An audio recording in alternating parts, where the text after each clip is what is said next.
નમસ્કાર મિત્રો, મારુતિ નંદન એજ્યુકેશનમાં ફરી આપનું સ્વાગત છે। મિત્રો, આપણે વર્તુળ ચેપ્ટરની અંદર સ્વાધ્યાય 10.3 ની અંદર બે દાખલા જોઈ લીધા। ઓકે, હવે આજે ત્રીજા નંબરનો દાખલો। હવે આ દાખલો આમ જોવા જઈએ તો દાખલો નથી, એક જાતની રાઇડર છે, બરાબર? સાબિત કરો કે છે એટલા માટે એક જાતની રાઇડર છે। દાખલો છે પ્રમેય ટાઈપનું છે, પ્રમેય કરતા તો આગળ એનો આવો। તો દાખલાને આપણે વ્યવસ્થિત સમજવાની કોશિશ કરીએ। ઓકે, પ્રમેય હજી એકદમ સહેલા પડી, રાઇડર હોય એને થોડીક વધારે સમજવી પડે। આપણે રકમમાં શું લખ્યું છે જોઈએ તો કે જો બે વર્તુળો એકબીજાને બે બિંદુમાં છેદે તો સાબિત કરો કે તેમના કેન્દ્ર, બંને વર્તુળના જે કેન્દ્ર હોય એ સામાન્ય જીવા એટલે બંને વર્તુળની એક જ જીવા, બરાબર, જે બંને વર્તુળમાં ગણાતી હોય એ સામાન્ય જીવાના લંબ દ્વિભાજક પર આવેલું હોય। લંબ એટલે 90 નો ખૂણો, દ્વિભાજક એટલે બે સરખા ભાગ કરે। કોણ? એમના કેન્દ્ર। કોના કેન્દ્ર? બે વર્તુળો। ઓકે, તો બે વર્તુળો દોરવાના છે। તો આકૃતિ કેવી રીતના થાય કે બે વર્તુળો, પણ બે વર્તુળો આવી રીતના દોરવાના નથી। કેમ? બે વર્તુળો એકબીજાને બે બિંદુમાં છેદે એ રીતે દોરવાના। પ્રશ્ન નંબર 1, સ્વાધ્યાય 10.3 નો પ્રશ્ન નંબર 1 માં આપણે માહિતી આપી દીધી કે બે બિંદુમાં છેદતા હોય તો વર્તુળો કેવી રીતના દોરાય, ખાલી સ્પર્શ થતા હોય તો વર્તુળો કેવી રીતના દોરાય, બરાબર? છેદતા હોય તો આ રીતે દોરાય। આ આપણી સાચી આકૃતિ આ પ્રશ્નમાં માંગે પ્રમાણે આ સ્પર્શ કરે છે એક જ બિંદુમાં, આ બે બિંદુમાં છેદ છે એવું કહેવાય, અને એકબીજાને છેદતા નથી। તો કેવી રીતના દોરવાની છે? રકમ લખ્યું બે વર્તુળો એવી રીતના દોરો જે એકબીજાને બે બિંદુમાં છેદે। તો આ એક બિંદુના બીજું બિંદુ, મતલબ આ ટાઈપની આકૃતિ દોરવાની હોય આપણે। તો એ અહીંયા એક આકૃતિ દોર દો, આ એક વર્તુળ અને આ બીજું વર્તુળ। ઓકે, આ બંને વર્તુળો આ બે ભિન્ન બિંદુમાં છેદે છે। માનો કે અહીંયા A નામ આપી દઉં અને અહીંયા B નામ આપી દઉં। ઓકે, બાકીની આકૃતિઓ નથી, એ સમજવા માટે હતી। તો આપણે જે રકમ કીધી એ પ્રમાણે મેં આકૃતિ દોરી, ત્રણે ત્રણ પોઝિશનની આકૃતિ બતાવી કે બે વર્તુળો, તો અહીંયા બે વર્તુળો દોર્યા આપણે, એકબીજાને બે બિંદુમાં છેદે। તો આ વર્તુળ એકબીજાને A અને B માં છેદે છે, રાઈટ? તો સાબિત કરો કે એમના કેન્દ્ર, હવે આ વર્તુળનું કેન્દ્ર માનો કે હું O લઈ લઉં અહીંયા, અને આ વર્તુળનું કેન્દ્ર હું અહીંયા P લઈ લઉં। થઈ ગયો કેન્દ્ર? તેમના કેન્દ્ર એટલે બંને વર્તુળના કેન્દ્રનું સામાન્ય જીવા। હવે જીવા અહીંયા કઈ રીતના દોરાય? જીવાની વ્યાખ્યા શું હતી? એવો રેખાખંડ કે જેના બે અંત્યબિંદુ વર્તુળ પર હોય એને જીવા કહેતા આપણે। એવો રેખાખંડ જેના બંને અંત્યબિંદુ વર્તુળ પર હોય એને જીવા કહેવાય। પણ અહીંયા અલગ અલગ પર્સનલી જીવા દોરવાની નથી। આવી રીતના વર્તુળ અને આવી રીતના વર્તુળમાં આ માનો કે આ જીવા જ કહેવાય। આ એક અંત્યબિંદુના બીજું અંત્યબિંદુ વર્તુળ પર આ જીવા જ કહેવાય। આ એક અંત્યબિંદુના બીજું અંત્યબિંદુ, પણ આ બે અલગ અલગ જીવા થઈ ગઈ। આપણે સામાન્ય જીવા દોરવાની। સામાન્ય એટલે એવી જીવા જે બંને વર્તુળોની કહેવાય। તો તમને આઈડિયા આવે તો ચોકણ દોરાય? તો હા, આ A થી B માં દોરાય। આ A અને B બિંદુને જોડી દો। હવે AB જે છે એ કયા વર્તુળની જીવા કહેવાય? એક તો જીવા થઈ ગઈ। આ વર્તુળ O કેન્દ્રિત વર્તુળ જે છે એના પર જો આ બે બિંદુ આવેલા એ રેખાખંડના, એટલે O કેન્દ્રિત વર્તુળની જીવા કહેવાય। અને એ રીતના P કેન્દ્રિત વર્તુળ છે, એ વર્તુળ પર આ બે બિંદુ આવેલા છે, એટલે આ જીવા જે છે એ P કેન્દ્રિત વર્તુળની કહેવાય। એટલે આ જીવા જે ઘાતથી કરી એ બંને વર્તુળની કોમન જીવા કહેવાય, સામાન્ય જીવા કહેવાય, બરાબર? જીવા તો અસંખ્ય હોય। માનો કે એક વર્તુળ દેખાય તમને, બરાબર? એમાં આ બધી જીવાઓ છે, ઊભી દોરું છું, આ બધી જીવાઓ છે, બે અંત્યબિંદુ વર્તુળ પર એ બધી જીવાઓ કહેવાય। પણ આપણે એવી જીવા પસંદ કરવાની કે જે બંનેમાં ગણાય। ઓકે, તો કઈ જીવા બંનેમાં ગણાશે? કોઈ કહેશે? તો કોઈ કહેશે કે આડી સાહેબ આ એવી દેખાય, ના, એ ના ગણાય। કેમ? કારણ કે તો આ વર્તુળની જ કહેવાય। આ વર્તુળનું અહીંયા ઉદી અડેલી હોય આ બિંદુથી આ બિંદુ સુધી, તો એ જીવા આ વર્તુળની કહેવાય, બાકી કહેવાય નહીં। ઓકે, તો સામાન્ય જીવા એક જ થાય, એનાથી વિશેષ ના થાય।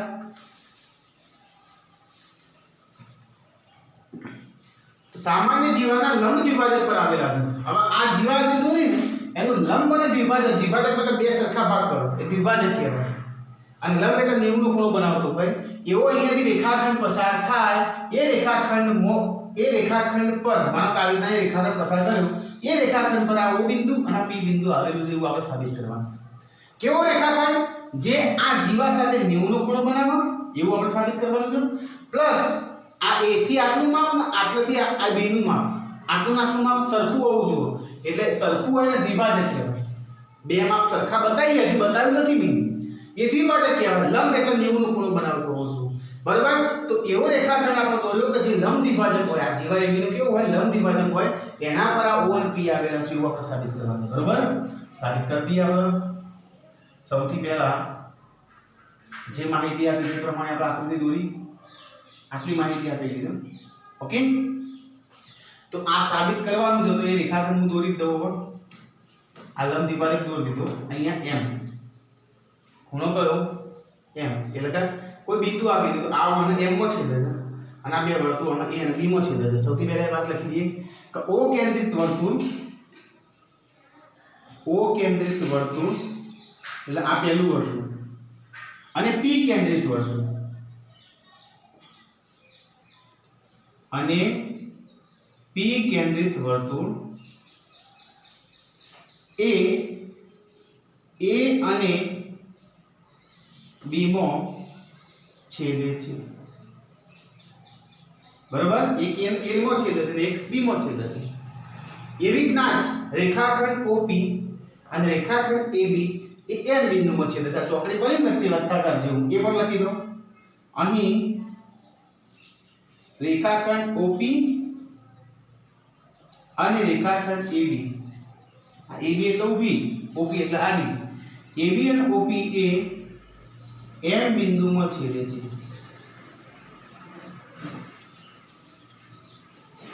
M બિંદુમાં છેદે છે. રાઈટ. હવે શું કરું? સૌથી પહેલા તો અહીંયા જુઓ, હાલ તો મને કોઈ ત્રિકોણ દેખાતો નથી. બરોબર. પણ O થી એને હું જોડી દઉં અને A થી P ને જોડી દઉં એટલે ત્રિકોણ તૈયાર થઈ જાય ઉપર. AOP ઉપરનું ત્રિકોણ કમ્પ્લીટ. આપણે બંનેનો સંયુક્ત લેવાનો છે. એવી રીતના નીચે O થી B ને જોડી દઉં અને B થી P ને જોડી દઉં એટલે નીચેનો ત્રિકોણ પણ ક્રિએટ થઈ જાય OBP. ઓકે. ઉપરનો ત્રિકોણ આવો અને નીચેનો ત્રિકોણ આ ટાઈપનો, આ તૂટક રેખા બતાવું ને ટાઈપનો, બે અલગ પાડે ને. બરોબર. અહીંયા O છે, અહીંયા A છે, અહીંયા P, અહીંયા O P અને આ P. ઓકે. નંબર 1 ત્રિકોણ, નંબર 2 ત્રિકોણ. આ બે ત્રિકોણની આપણે સજ્જતા બતાવવાની, ચાહે બાકુ બાકુ બાકુ ગમે તે. ઓકે. તો અહીંયા મને એક વખત આ ત્રિકોણમાં અને આ ત્રિકોણમાં આ જે બે નીચેનો ઉપરનો અને નીચેનો આ એક ત્રિકોણમાં બે ત્રિકોણમાં જે સરખી વસ્તુ હોય એ મને લખાવો. સૌથી પહેલા હું લખી દઉં એ ત્રિકોણ OAP એટલે ઉપરનો અને બીજો નીચેનો ત્રિકોણ OBP ની સંગતતા માટે, ની સંગતતા માટે શું દેખાય છે? તો જુઓ, OA જે છે એ ત્રિકોણની બાજુ અને આ બાજુ OB એ એક જ વર્તુળમાં આવેલી ત્રિજ્યા છે. જોઈ લો, આ બે વર્તુળો, આ વર્તુળ છે તો આ વર્તુળની આ O થી A અને O થી B એ ત્રિજ્યા જ કહેવાય. ખ્યાલ આવે છે? ત્રિકોણ 1 માં OA અને ત્રિકોણ 2 માં OB એ એક જ વર્તુળની ત્રિજ્યાઓ કહેવાય. અને એક જ વર્તુળની ત્રિજ્યાઓ ઘણી બધી હોય, આ બધી એક જ ટાઈપની હોય, અલગ અલગ હોય નહીં. તો એક આડી લીધી ઉપર તરફના ત્રિકોણની, આ ઘાટી કરવી, અને એક આડી ત્રિજ્યા લીધી નીચે તરફના ત્રિકોણની. બરોબર. આ OA છે એ આ વર્તુળની ત્રિજ્યા કહેવાય, OB છે એ આ વર્તુળની ત્રિજ્યા કહેવાય. એ કદી અલગ અલગ હોય નહીં. તો OA OB, OA એકરૂપ OB. બરાબર. O કેન્દ્રિત વર્તુળની ત્રિજ્યા, કોની ત્રિજ્યા? O કેન્દ્રિત. સેમ ટુ સેમ પેલી બાજુ એવું થવાનું છે. જોઈ લો, આ AP અને આ BP એ પેલા વર્તુળની ત્રિજ્યા થાય. ગણી લો, જોઈ લો. AP એ આ વર્તુળની ત્રિજ્યા છે અને BP એ પણ આ વર્તુળની ત્રિજ્યા છે. પણ AP અને BP એ આ વર્તુળની શું કહેવાય? ત્રિજ્યા કહેવાય. ઓકે. તો AP એકરૂપ BP એ P કેન્દ્રિત વર્તુળની ત્રિજ્યા કહેવાય. આ O કેન્દ્રિત વર્તુળની ત્રિજ્યા કહેવાય, OA અને OB. અને આ AP અને BP એ P કેન્દ્રિત વર્તુળની ત્રિજ્યા કહેવાય. આ બે તો મળી ગયું. ત્રીજો કોઈ દેખાય છે? તો હા, આ OP કયા ત્રિકોણનું રેખાખંડ કહેવાય? OP આ ઉપરના ત્રિકોણનું રેખાખંડ કહેવાય કે નીચેના ત્રિકોણનું કે બંનેનો? તો OP છે ને બંનેનો કહેવાય. એટલે સામાન્ય રેખાખંડ કહેવાય. અને સામાન્ય રેખાખંડનું માપ અલગ અલગ ના હોય. આ દિવાલની વાત કરીને ત્રીજી વાર વાત કર્યું કે આ દિવાલ અહીંથી માપો, પડોશીના ઘરમાંથી માપો, કેવું આવે માપ સરખું આવે. तो ओपी रेखाखंड से एक ज रेखाखंड है, मतलब त्रिकोण ऊपर जे છે એનો રેખાખંડ કહેવાય અને નીચેનો ત્રિકોણ છે એનો રેખાખંડ કહેવાય। તો જોઈ લો ઓપી જે છે એ એઓપી એનો રેખાખંડ કહેવાય અને બીઓપી એનો રેખાખંડ કહેવાય। તો ઓપી ઓપી ओपी एकरूप ओपी सामान्य रेखाखंड कॉमन रेखाखंड आ त्रण वस्तु થઈ तो કયો નિયમ લાગુ પડે बाजू बाजू बाजू बा बा बा शरत अनुसार ये બે ત્રિકોણની સંગતતા સમરૂપતા કહેવાય। કયા બે ત્રિકોણની? તો આ જે દેખાઈ દે રહે OAB અને OBP। અહીંયા હું લખી દઉં બા બા બા શરત મુજબ બા બા બા શરત મુજબ त्रिकोण OAP समरूप त्रिकोण OBP થાય બરાબર। સમરૂપ થાય તો એના 6 અંગો સરખા થાય એ આપણે જાણીએ છીએ। ત્રણ બાજુ અને ત્રણ ખૂણાઓ, તેમાં મારે ખૂણાની જરૂર છે। કયા ખૂણાની? આડા ખૂણાની। આ ખૂણો આ ખૂણો આ બંને સરખા થાય।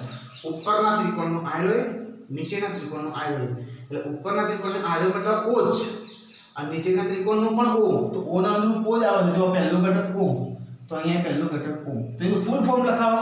આ O નું નામ શું? ઉપરના ત્રિકોણનું O નું નામ તો AOM એવું થાય। ઉપરના ત્રિકોણનું નામ શું થાય? માપ ખૂણો AOM એકરૂપ। નીચેના O નું નામ શું થાય? BOM આ ખૂણાનું નામ માપ ખૂણો BOM राइट। आ बे खूणा केवा आया? सरखा। तो आ आखो त्रिकोण तो एमांथी मारा बे खूणा जोता तो बस ए मने मळी गयो संतोष। હવે શું કરીએ? તો હવે અડધો ત્રિકોણ લઈ લઈએ। આખો લીધો ને એની જગ્યાએ આટલો કટકો લઈએ, આટલો કટકો એને સંગતતા સમરૂપતા બતાવીએ। ઓકે, આ બાજુના ત્રિકોણની વાત કરતો નથી એટલે આ ટાઈપની આકૃતિ થાય। સમજી ગયા? आ नंबर 1 હવે આ નંબર 2 ઓનું નામ AOM એની સંગતતા અને BOM સમજી ગયા? પહેલા આપણે આવો ત્રિકોણ લીધો આ નંબર 1 અને નંબર 2 ઓમાં બતાવી દીધું। શું મારે બતાવવું? આ બે ખૂણા સરખા બતાવવા તમે બતાવી દીધું। આ ખૂણો સરખા થઈ ગયા બરાબર। હવે એથી ડાયરેક્ટ પૂરી ના બતાવી દો। આખો ત્રિકોણ સંગતતા બતાવી દીધી। હવે એને ભૂલી જાઓ। હવે આ ત્રિકોણ કાટકોણ બને છે અને આ ત્રિકોણ કાટકોણ બને છે એની આપણે વાત કરીએ। ચલો ओके, तो હવે કયા ત્રિકોણની વાત કરવાની છે? નામ લખાવજો। ત્રિકોણ AOM અને ત્રિકોણ BOM ની સંગતતા માટે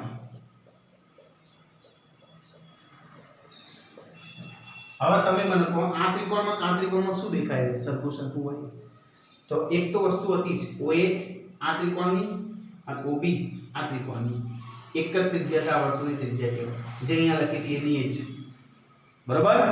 તો OA OB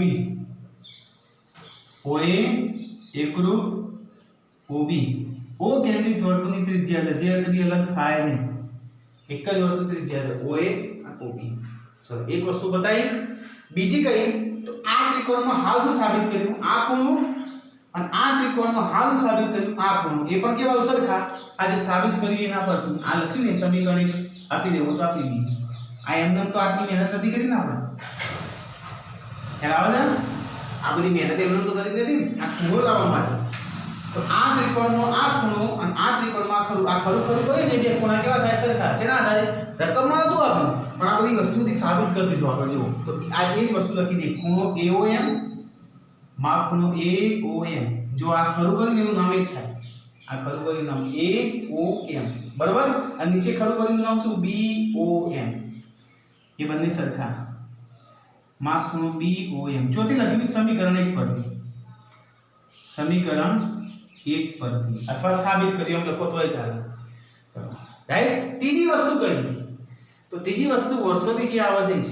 आ હું બે ત્રિકોણ દોરું ભાઈ જોજો તેમાં આ રેખાખંડ કોનું કહેવાય આ ઘાટો કર્યો આ રેખાખંડ કયા ત્રિકોણનું કહેવાય ઉપરનાનું નીચેનાનું કે બંનેનું તો બંનેનું તો OM રેખાખંડ જે છે એ બંનેનો હોય અને બંનેનો અલગ અલગ હોય ના. તો OM એકરૂપ OM એક જ રેખા. એ હવે વારે ઘડી કહેતો નથી, કારણ કે 3 વખત કહી દીધું, બરોબર. આ OM નું માપ જે છે એ કેવું હોય? સરખું હોય, બંને માટે સરખું હોય, એક અને બે ત્રિકોણ માટે બંને માટે સરખું હોય, એક જ રેખા પર એટલા માટે. અહીંયા કયો નિયમ લાગુ પડે? એક બાજુ બતાવી, એક ખૂણો બતાવ્યો, પાછી એક બાજુ બતાવી. બા ખૂ બા. ઓકે, તો બાખુબા શરત મુજબ જો આ દાખલા બે વખત શરત વાપરવી પડી, એ પણ નોટ કરજો.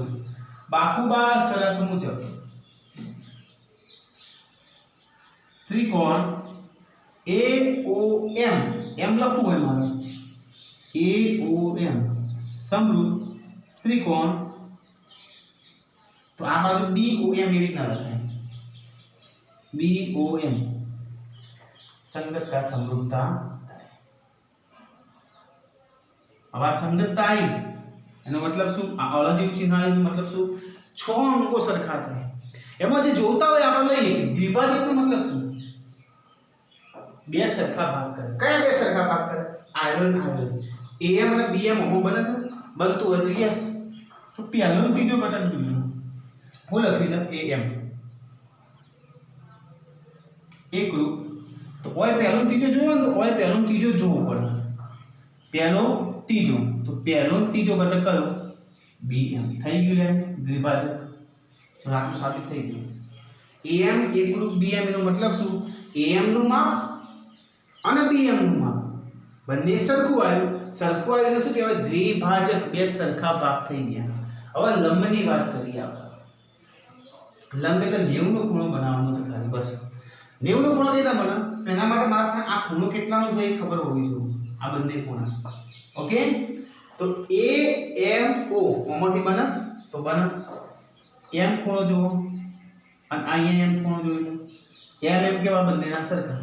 આ ત્રિકોણનો M, આ ત્રિકોણનો M, જો આ ત્રિકોણનો M, પેલા ત્રિકોણનો M. પણ એ M નું ફૂલ ફોર્મ, આ M નું ફૂલ ફોર્મ થાય AMO. બીજી આ વસ્તુ બને માપ ખૂણો AMO, એટલે M ખૂણો લખ્યો જે વચ્ચે આવે એ લખ્યું કહેવાય એકરૂપ. અહીંયા M ખૂણો લખો કે ના લખાય? BMO. શું લખાય? માપ ખૂણો BMO. આ બંને કેવા? સરખા. અને સમીકરણ 2 આપી દીધી. ખાલી સરખા શું એ ખબર પડી, 90 ના શું એ ખબર પડી નથી. ખબર પડી ગઈ આપણને? આ બાબત પરથી, આ જે સમરૂપ હોય એના બાબત પરથી બે વસ્તુ ખબર પડી. દ્વિભાજક તો ડાયરેક્ટ ખબર પડી ગઈ, આટલું આટલું સરખું થાય, AM PM. દ્વિભાજકની વાત પૂરી થઈ ગઈ. લંબની વાત હજી પૂરી નહીં થઈ. આપણને ખાલી એક ખબર પડી કે આ ખૂણો ના ખૂણો બે સરખા છે, પણ 90 ના શું એ ખબર નથી. તો કઈ રીતના સાબિત કરે? તો અહીંયા જુઓ. આ ખૂણો ના ખૂણો બંને ભેગા થઈને અર્ધવર્તુળ બનાવે છે. અર્ધવર્તુળ જે બન્યું એ પીળા ત્રિકોણનો ખૂણો આવી ગયો અને નીચેના ત્રિકોણનો ખૂણો આવી ગયો. બંને ભેગા થઈને અર્ધવર્તુળ બનાવે એટલે રૈખિક જોડ બનાવે છે. એટલી ખબર પડી ગઈ. આ રૈખિક જોડનું મૂલ્ય કેટલું હોય? 180 હોય. ઓકે, તો અહીંયા લખી દઉં કે અહીં માપ ખૂણો AMO, માપ ખૂણો AMO વત્તા માપ ખૂણો BMO બરાબર 180 ના થાય. બેનું ટોટલ 180 થાય. શેના આધારે? મારા ઘરનું કહું છું ના, રૈખિક જોડના ખૂણા બની છે એટલા માટે. રૈખિક જોડના ખૂણાનો સરવાળો કેટલો થાય? 180. બેનું ટોટલ 180 થાય. 90 180 તો ગમે તે રીતે થાય. 90 વત્તા 90 એ રીતે 180 થાય. 100 વત્તા 80 એ રીતે 180 થાય. 50 વત્તા 130 એ રીતે 180 થાય. ગમે તે રીતે 180 થાય. ખબર પડી? 90 થાય એવું જરૂરી નથી, પણ એટલી ખબર પડી કે ભાઈ અર્ધવર્તુળ બન્યું એટલે રૈખિક જોડ કહેવાય. રૈખિક જોડ કહેવાય એટલે 180 ટોટલ થાય. બરાબર? આપણે સાબિત કરવા તો ભાઈ 90 નું ટોટલ થાય એ રીતે 180 થાય. તો કઈ રીતે સાબિત થાય? તો જુઓ. હવે શું કરીએ આપણે? સમીકરણ 2 પરથી BM લખ્યું છે ને, BM એની જગ્યાએ હું શું લખી શકું? સમીકરણ 2 પરથી BM ની જગ્યાએ AM લખી શકું. તો એ વસ્તુ અહીંયા લખાવો. માપ ખૂણો AMO M9. જુઓ AMO M9. હવે BM હોય ને મારે લખવો નથી, તો BMO ની જગ્યાએ હું ફરીથી શું લખી શકું? AM. માપ ખૂણો AM બરાબર 180. ઓકે, ક્યાંથી લખ્યું? સમીકરણ 2 પરથી લખ્યું. સમીકરણ 2 માં જે આપ્યું ને એ પ્રમાણે. તો ભાઈ BMO આવે છે, મારે BMO નહીં લખવું, એની જગ્યાએ શું લખું? AMO. તો IAMO M9 રાખ્યું. અને આ બીએમઓ આવ્યો તો નહીં લખ્યું, તો હું ફરીથી શું લખ્યું બીએમઓ, સમીકરણ 2 પર બીએમઓ જગ્યાએ શું લખ્યું બીએમઓ. એએમઓ વત્તા એએમઓ કેટલા એએમઓ થાય 2 એએમઓ વત્તા એએમઓ એટલે 2 એએમઓ બરાબર 180. 2 ને નીચે લાવી દો તો માપ ખૂણો એએમઓ બરાબર 180. આ ગુણાકારમાં 2 આ સાઈડ આવે તો ભાગાકારમાં 180 ભાગ્યા 2 18 એટલે 9 દુ 18 2 ઉડી જાય. આ 9 ને પાછળ 190 એટલે 90 નું થઈ ગયું. તો માપ ખૂણો એએમઓ બરાબર 90. હવે એએમઓ 90 નો હોય તો બીએમઓ પણ કેટલાનો હોય 90 નો. કેમ? કારણ કે બંને કેવા સરખા. તો અહીં માપ ખૂણો બીએમઓ પણ 90 નો થાય. બીએમઓ બરાબર 90. બંને ખૂણા 90 90 ના થયા. તો હવે ખબર પડી કે આ અર્ધવર્તુળ બન્યું હતું, પણ મને કઈ રીતે બન્યું હતું અર્ધવર્તુળ? તો બંનેના 90 90 ના થઈને બનેલા લંબની પણ વાર્તા પૂરી. ઓકે, તો હવે ખબર પડી આ જે રેખાખંડ છે OP એ આ AB પર નો લંબ અને દ્વિભાજક કહેવાય. આ રેખાખંડ OP જે છે એ રેખાખંડ OP એ રેખાખંડ AB નો લંબ દ્વિભાજક કહેવાય. ખબર પડી? તો શું લખાય? તેવું લખાય કે હવે રેખાખંડ OP એ રેખાખંડ AB નો લંબ દ્વિભાજક છે. કોણ કોનો દ્વિભાજક છે? OP એ આ AB નો લંબ દ્વિભાજક કહેવાય. ઓકે, એનો મતલબ એવો થયો કે આ રેખાખંડ OP એ લંબ દ્વિભાજક છે. તો રેખાખંડ OP પર એક O બિંદુ આવે છે, એક M બિંદુ આવે છે અને એક P બિંદુ આવે છે. પછી આગળ જાય એ દોરી નથી લીધી, બરાબર? તો O અને P જો આવેલો, O અને P એટલે કેન્દ્ર, O અને P એટલે શું? વર્તુળના કેન્દ્ર. જો આવેલા શું? લંબ દ્વિભાજક. સિમ્પલ વસ્તુ થઈ ગઈ. O અને P એ આ લંબ દ્વિભાજક છે, એના પર આવેલા બિંદુ છે. ઓકે, તો વર્તુળના કેન્દ્ર OP, વર્તુળના કેન્દ્ર O અને P એ લંબ દ્વિભાજકનું નામ શું? રેખાખંડ OP પર આવેલા, બરાબર? અને લંબ દ્વિભાજક OP એ કોનો દ્વિભાજક હતો? તો આ સામાન્ય જીવા AB નો હતો. એ આપણે ઉલ્લેખ કરી દીધો. આ AB એટલે સામાન્ય જીવા AB. ઓકે, તો મેં તમને પહેલા કીધું પ્રમેય હોય તો થોડું નાનું હોય, રાઇડર કહેવાય. રાઇડર હોય ને સમજવી પણ અઘરી છે અને લખવી પણ અઘરી છે, બરાબર? પણ આજે કોશિશ કરજો આજે વસ્તુ લખી દે અને આજે લખી લખીને તૈયાર કરી દેજો. જો એક રાઇડર આવડશે તો ફટાફટ બાકીની બધી રાઇડર આવડશે.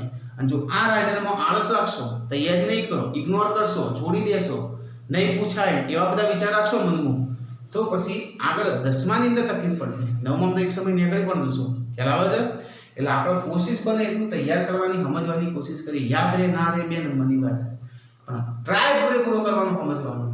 ઓકે, પૂછાય ના પૂછાય ઘણ વસ્તુ છે, નોલેજમાં વધારો થાય એ ઇમ્પોર્ટન્ટ વસ્તુ છે. ઓકે, જોઈ લો એક વખત. આટલું સુધી યાદ રાખજો.